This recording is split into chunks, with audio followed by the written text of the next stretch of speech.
मणिमहेश यात्रा की समयावधि बढ़ाने का मामला मुख्यमंत्री सुखविंदर सिंह सुक्खू के समक्ष रखा जाएगा। राज्य सहकारी बैंक के निदेशक ललित ठाकुर ने मंगलवार को भरमौर में पत्रकार वार्ता में ये बात कही है। उन्होंने कहा कि पांगी भरमौर विधानसभा क्षेत्र में विकास कार्यों को गति प्रदान करने की दिशा में मिलकर कार्य किया जाएगा। साथ ही यहां के बुद्धिजीवियों, पेंशनर कल्याण संघ और स्थानीय स्वयंसेवी संगठनों व वरिष्ठ नागरिकों से बैठकें कर विकास कार्य को अंजाम तक पहुंचाया जाएगा। उन्होंने कहा कि जल्द ही वे पूरे पांगी भरमौर विधानसभा क्षेत्र का दौरा करेंगे। इस दौरान स्थानीय लोगों की समस्याओं को जानकर उन्हें मुख्यमंत्री के समक्ष रख प्राथमिकता के आधार पर उनका निदान करवाया जाएगा। ललित ठाकुर ने पत्रकार वार्ता के दौरान राज्य सहकारी बैंक का निदेशक मनोनीत करने पर मुख्यमंत्री सुखविंदर सिंह सुक्खू का आभार जताया। उन्होंने कहा कि नई सरकार बनने के बाद मुख्यमंत्री ने जिला चंबा से सरकारी तौर पर पहली नियुक्ति बतौर निदेशक उनकी की है, जिसके लिए जिला चंबा और भरमौर पांगी विधानसभा क्षेत्र की जनता मुख्यमंत्री की आभारी रहेगी। साथ ही उन्होंने जनजातीय सलाहकार समिति के सदस्य के तौर पर रवि शर्मा, हेम कौशल, सतीश कुमार और दौलत राम की नियुक्ति पर भी सीएम का धन्यवाद किया। साथ ही परियोजना सलाहकार समिति की सदस्य के तौर पर उन्हें और पांगी व भरमौर से अन्य 9 लोगों को शामिल करने पर भी मुख्यमंत्री का आभार जताया है। ललित ठाकुर ने कहा कि विधानसभा सत्र के दौरान भाजपा के लोग ये कहते नहीं थक रहे थे कि ओपीएस कब देंगे। वही मुख्यमंत्री ने जो कहा था उसे कर दिखाया और प्रदेश के कर्मचारियों को ओल्ड पेंशन स्कीम लागू कर अपनी पहली गारंटी भी पूरी कर दी है, जिसके लिए प्रदेश के समस्त कर्मचारियों की ओर से उन्होंने मुख्यमंत्री का आभार व्यक्त किया। उन्होंने कहा कि हिमाचल प्रदेश के लोग भाग्यशाली हैं, जिन्हें सुखविंदर सिंह सुक्खू के तौर पर एक साधारण परिवार से संबंध रखने वाला मुख्यमंत्री मिला है, जो कि प्रदेश के लोगों के लिए चिंतन कर रहे हैं। साथ ही प्रदेश की अर्थव्यवस्था को पटरी पर लाने की दिशा में भी कदम उठा रहे हैं। इस मौके पर जनजातीय सलाहकार समिति के सदस्य रवि शर्मा, हेम कौशल, ब्लॉक कांग्रेस कमेटी के वरिष्ठ उपाध्यक्ष अशोक ठाकुर समेत अन्य मौजूद रहे।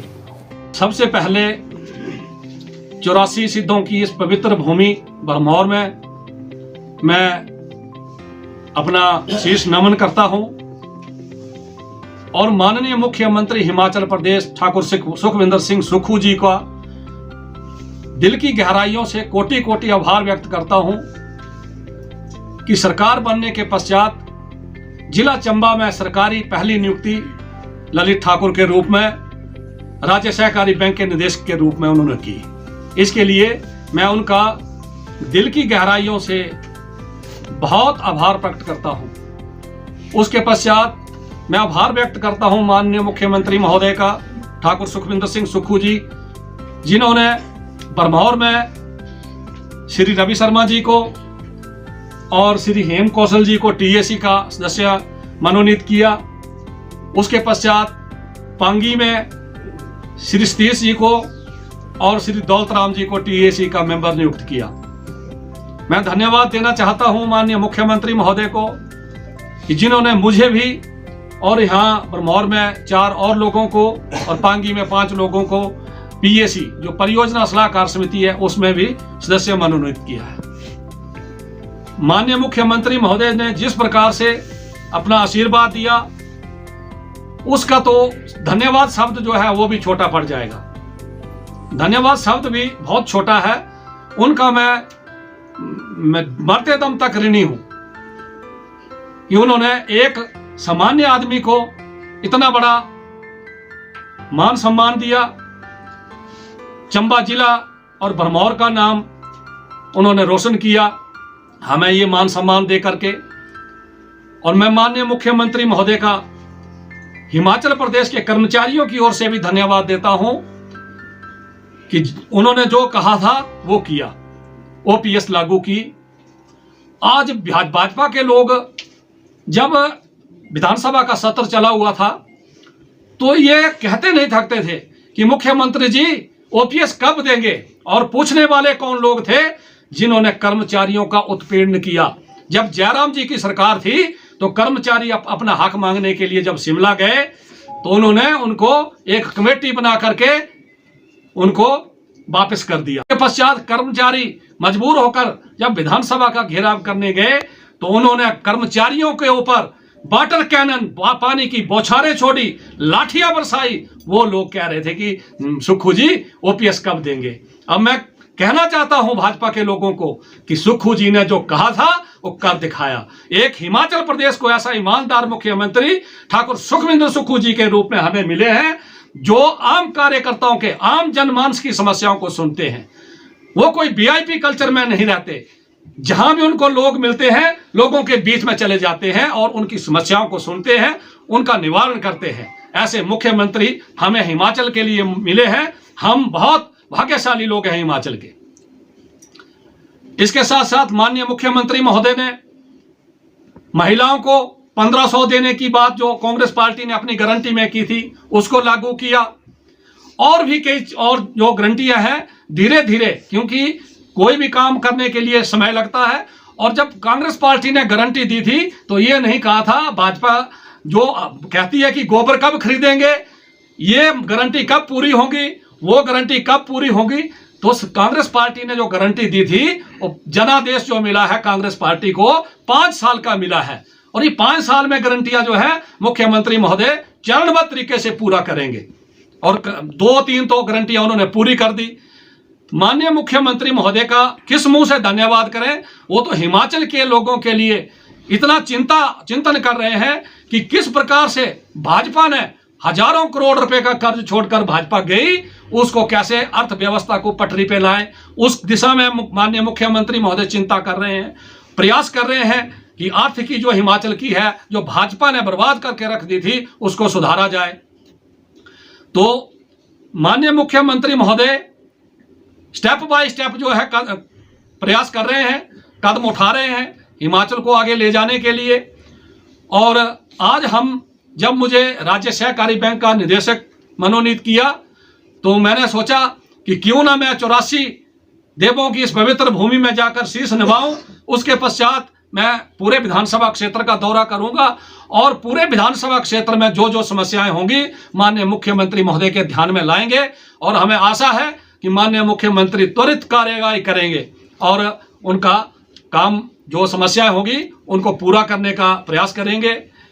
हम जो लोग यहाँ बैठे हैं, चाहे पंचायती राज के लोग हैं, चाहे कांग्रेस पार्टी के पदाधिकारी हैं, हमारे जो ये टीएसी हैं, हम सब मिलकर बरमौर को कैसे आगे ले जाएं, इस पर हम आने वाले समय में यहाँ के बुद्धिजीवी लोगों से चर्चा करेंगे।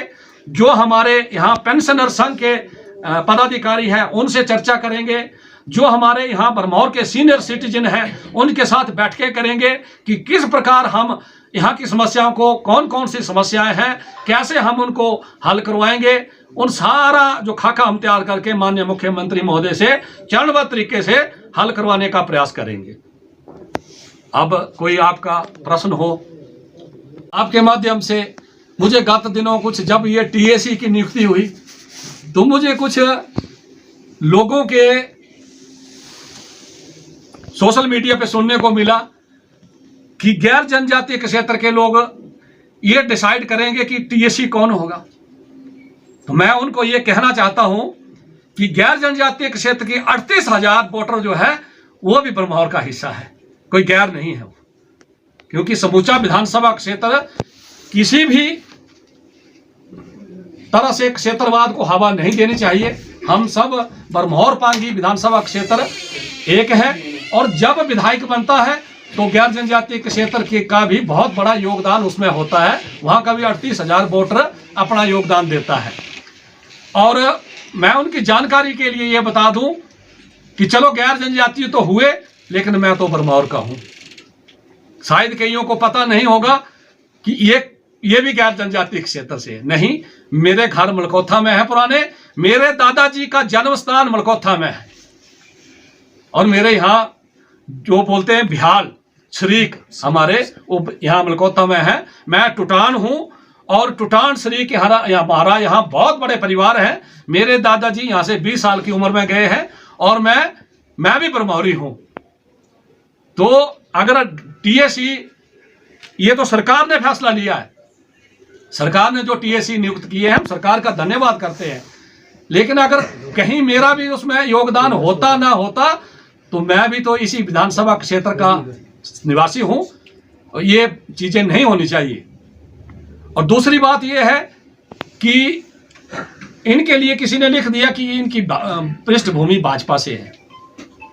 तो जब बरमौरी साहब पीछे प्रेस कॉन्फ्रेंस कर रहे थे तो मैंने तो वीडियो में इनको साथ बैठे देखा था। तो बरमौरी साहब बीजेपी के लोगों को तो साथ नहीं बैठा सकते थे, तो कांग्रेसी परिवार से हैं। और पंडित जी का परिवार तो 50 साल से कांग्रेस का है। अगर किसी और को भी मौका मिला तो किसी को मैं निवेदन करता हूं सबसे कि अगर इनको मौका मिला है तो किसी को विरोध नहीं करना चाहिए। आने वाले समय में किसी और को मिलेगा, क्योंकि ये राजनीति का चक्कर जो है चलता रहना चाहिए, एक जगह स्थायी नहीं रहना चाहिए। इसलिए सबको समर्थन करना चाहिए। सरकार का फैसला है, ये किसी मेरा फैसला नहीं है या पार्टी का फैसला नहीं है। सरकार ने जो फैसला किया हम उसको अपने सिर माथे मानते हैं और उनका धन्यवाद करते हैं। रही बात, मेरे साथ बीजेपी के लोग भी चलते हैं, कांग्रेस के भी चलते हैं। जब मैं चुनाव में खड़ा होता हूं तो 95% वोटर एक तरफा वोटों की 5 साल में भाजपा ने झूठी घोषणाओं के सिवा कुछ नहीं किया। लास्ट जो 4 महीने बचे, शिक्षण संस्थान खोल दिए धड़ाधड़, और ना वहां कोई स्टाफ। आज नौबत आ गई, लामू में आपने देखा होगा बच्चे स्ट्राइक कर रहे हैं, बच्चे हड़ताल पर जा रहे हैं। ये भाजपा की दुष्परिणाम निकले हैं। उन्होंने आनन फानन में पाठशालाएं खोल दी, संस्थान खोल दिए, वहां ढांचागत जो व्यवस्था होनी चाहिए थी वो नहीं की, और ये परिणाम सामने आ रहे हैं। तो जो भी समस्याएं हैं उनको हम धीरे धीरे से हल करवाने का प्रयास करेंगे। ध्यान में लाई, मैं जब भी अब शिमला जाऊंगा माननीय मुख्यमंत्री महोदय से लिखित में इस बारे में बात करूंगा और प्रयास करूंगा कि जैसे जनता चाह रही वैसा हो, तो हम सब मिलकर के मुख्यमंत्री महोदय से निवेदन करेंगे।